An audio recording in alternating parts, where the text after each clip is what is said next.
2x plus 15 is less than 21, or 3x minus 5 greater than 10. I want to separate these problems and solve them one at a time. To solve this left inequality, I'm going to subtract 15 from both sides. 2x is less than 6. Next, divide both sides by 2. I want to check before I do that to make sure I'm not multiplying and dividing by a negative. In this case, I'm not. So my inequality will remain the same. X, then, is less than 3. Or, adding 5 to both sides gives me 3x is greater than 15.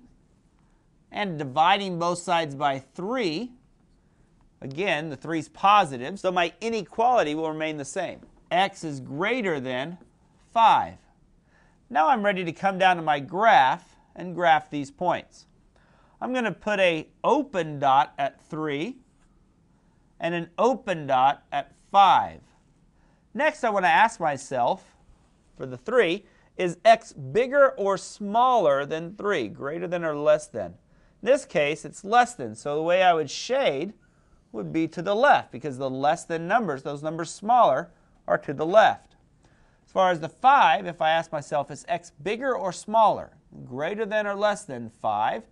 X in this case is greater than, so I'm going to shade to the right, because that's where the numbers that are greater than are. Now notice for this, I can write it as 2 intervals. From negative infinity to 3, and I'm going to use a parentheses because it's non-inclusive from my sign. And this interval from 5, again a parentheses, all the way to infinity.